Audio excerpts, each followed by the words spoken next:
అందరికీ నమస్కారం. రెండు రాష్ట్రాల్లో ఉన్నటువంటి తెలుగు ప్రజలకు, భారతదేశంలోనూ యావత్ ప్రపంచంలోనూ ఉన్నటువంటి తెలుగు మిగతా భాషలలోని అభిమానులకు, నా శ్రేయోభిలాషులకు, ఆత్మీయులకు, ప్రజాప్రతినిధులకు, రెండు రాష్ట్రాల ముఖ్యమంత్రులకు, మీడియా ప్రతినిధులకు నా హృదయపూర్వక నమస్కారాలు.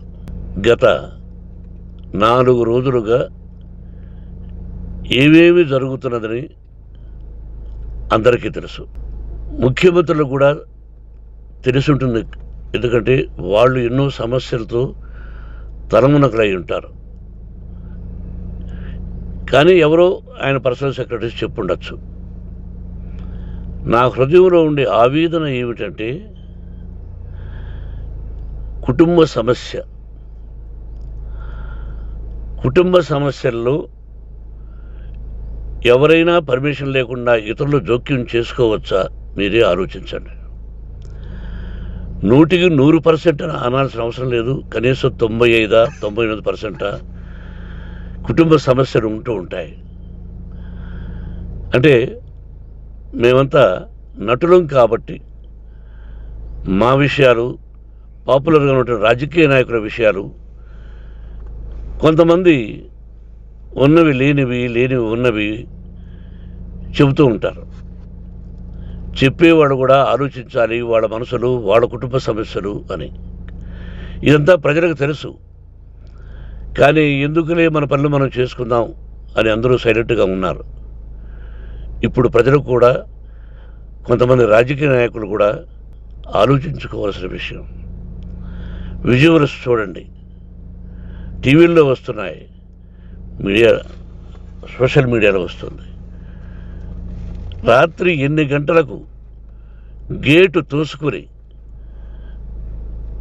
నా బిడ్డ మనోజ్ కుమార్ వచ్చాడు.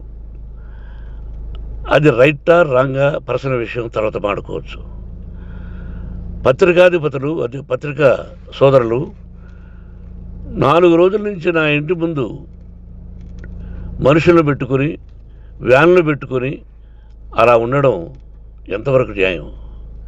నేను అప్పటికీ బయట పోతున్నప్పుడు చెప్పాను, అందరికీ నమస్కారం అయ్యా, మీకు కుటుంబ సభ్యులు ఉన్నారు, దయచేసి నా సమస్యను నేనే పరిష్కరించుకుంటాను నా బిడ్డలతో, దీన్ని చిలవలు పరవలు చేయొద్దండి, దయచేసి నన్ను గౌరవించండి, నేను ప్రజలకు ఏం చేస్తున్నాను ఒక విద్య ద్వారా అనేది మీకు తెలుసు. నటుడిగా మీ అందరికీ తెలుసు. ఒక రాజ్యసభ సభ్యుడిగా మీకు తెలుసు. ఎంత క్లీన్ చిట్టుతో వచ్చానో రాజ్యసభ సభ్యుడిగా.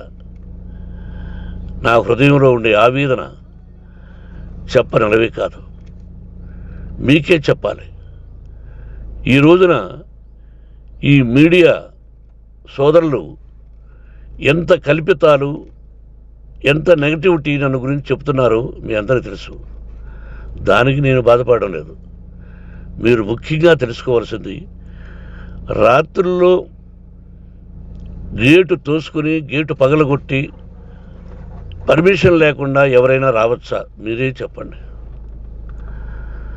వచ్చిన వాళ్ళు అందరూ మీడియా సోదరులా, లేకపోతే ఇంకెవరైనా నా మీద పగ, రాగద్వేషాలతో ఏదో ఒక ఛానల్ చేతులు పెట్టుకుని అలా వచ్చి ఉంటారేమో సందేహం.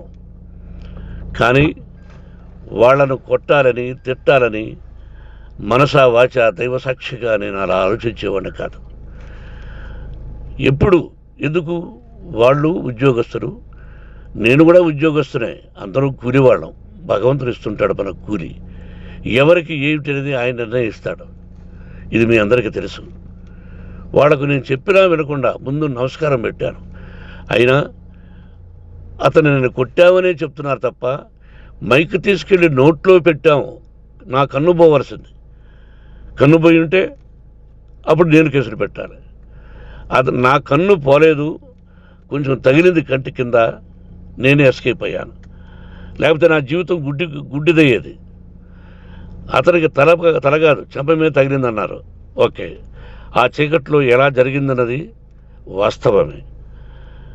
మైకు లాక్కోవడం, వాడు నన్ను కేకలేయడం, ఆ దీనిలో ఘర్షణ జరిగింది. నేను కొట్టిన దెబ్బ అతనికి తగిలింది అన్నారు. దానికి హృదయపూర్వకంగా బాధపడుతున్నా. అతను నాకు తమ్ముడే. ఒక తల్లి బిడ్డలం కాకపోయినా I love them, I like them. అటువంటిది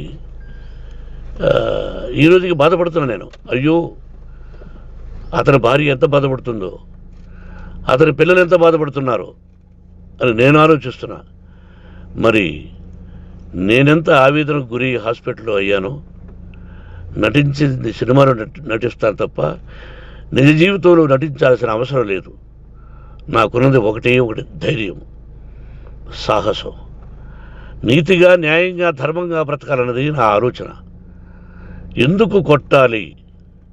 గేటు బయటుండి నేనేమైనా అసభ్యకరంగా వాళ్ళని కొట్టుంటే డెఫినెట్గా నా మీద 50 కేసులు కాదు 100 కేసులు పెట్టి నన్ను అరెస్ట్ చేయొచ్చు. లేకపోతే నేనే పోలీస్ స్టేషన్ పోయి, అయ్యా ఆవేశంలో నా ఇంటి బయట ఉన్న వాళ్ళను కొట్టాను, నాది తప్పే అని పోలీస్ స్టేషన్కి ధైర్యంగా వెళతాను. కానీ ఇంటి లోపలికి వచ్చి నా ఏకాగ్రతను, నా మనశ్శాంతిని భగ్నం చేశాడు. ఆల్రెడీ నా బిడ్డ చేస్తున్నాడు. అయినా నీ కన్నబిడ్డ, ఎప్పటికీ నీ కన్నబిడ్డే. ఏదో ఒక రోజున న్యాయం జరుగుతుంది, మేము కూర్చొని మాట్లాడుకుంటాం. దీనికి మధ్యవర్తులు అక్కర్లే. కుటుంబ సమస్యలకు బయట వాళ్ళని పిలిపించి ఇలా చేయండి మీరు ఇలా మాట్లాడండి అని చెప్పక్కర్లే. కట్టు బట్టలతో మద్రాసుకు వెళ్ళేవాడిని. ఆల్రెడీ మీకు చెప్పాను. పైసా లేకుండా కట్టుబట్టలతో, చెప్పులు సగం కింద అరిగిపోయి అలా వెళ్ళినవాడిని. మా తల్లిదండ్రులు అద్భుతమైన జన్మను ప్రసాదించారు. ఒక్క పైసా ఇవ్వాల. నా కష్టార్జితంతో నేను సంపాదించి ఈరోజు నేను కులమతాలకు అతీతంగా 25% ఫ్రీ ఎడ్యుకేషన్ ఇస్తూ, నా స్థాయిలో నాకు తగిన సహాయం చేసుకుంటూ, వరద బాధలు వచ్చినా ఇంకోటి వచ్చినా అన్నయ్య ముఖ్యమంత్రిగా ఉన్నప్పుడు కూడా ఎన్నో చేశాను. బట్ అవి మర్చిపోయి ఈరోజు కొట్టింది మాట్లాడుతున్నారు. ప్రజాప్రతినిధులారా, నా అభిమానులారా, తెలుగు ప్రజలారా, తమిళ, మలయాళం, కన్నడ అభిమానులారా, ఆలోచించండి. నేను చేసినది తప్పు, కొట్టినది తప్పు. ఏ సందర్భంలో కొట్టాల్సి వచ్చింది? మీ ఇంటికి దూరితే ఒప్పుకుంటారా? మీ ఏకాగ్రతను భగ్నం చేస్తే ఒప్పుకుంటారా? మీరే ఆలోచించండి.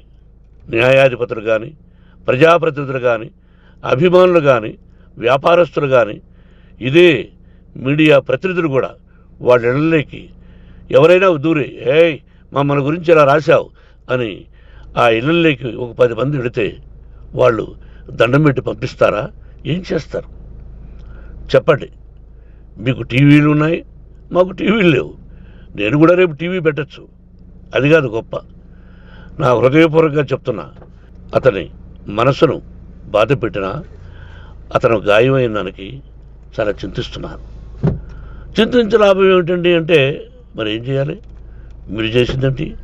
మళ్ళీ చెప్తున్నా, అసలు అతను నిజంగా జర్నలిస్టా కాదా అని ఆ చీకట్లో నాకు ఎలా తెలుస్తుంది? టీవీ 9 అని నాకు ఎలా తెలుస్తుంది? ఏదో ఒక కంటి మీదకి ఒక మైక్ వచ్చింది, దానికి అబక్కం లాక్కున్నాను.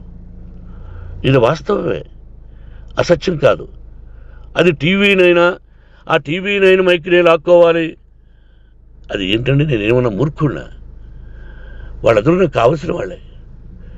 ఈ రోజున ఆ రజనీకాంత్, అతను కూడా ఎన్నో ఫోన్లు నేను చాలా సందర్భాల్లో మాట్లాడున్నాను. ఇట్స్ లైక్ మై సన్నా లేకపోతే బ్రదరా, అలా ఉంటాం. మరి ఈ విషయంలో మాత్రం మీరు అందరూ అంటే మీరు చేసినది తప్పు అని మీరు ఒక్కరు అనలేదే.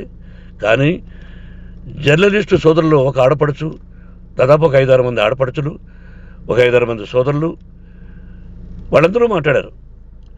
కొట్టడం తప్పైనా ఏ సందర్భంలో కొట్టవలసి వచ్చింది, ఇవన్నీ క్లియర్గా మాట్లాడారు. ఆయన్ని మీరు చెప్పరు.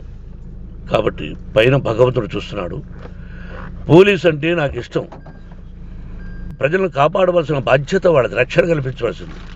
నా విద్యాలయానికి కూడా ఐపీఎస్లు ఐఏఎస్లు అయిన విద్యార్థులు ఉన్నారు. వాళ్ళకు న్యాయం ధర్మం నేర్పించి పంపించాను నా ఇన్స్టిట్యూషన్లో. But they are perfect. కొంతమంది ఐపీఎస్లు ఐఏఎస్లు డీసీపీలు ఇలా చాలామంది ఉన్నారు. బట్ ఎక్కడెక్కడో పనిచేస్తున్నారు. వాడు నా బిడ్డలు, మరి వాళ్ళు కూడా పోలీసు ఉద్యోగస్తులే కదా, న్యాయంగా ఉన్నారు కదా. కానీ ఇక్కడ మాత్రం ఏకపక్ష నిర్ణయం ఏమి చేస్తున్నారో మీరే ప్రజలారా చూడండి, ఆలోచించండి.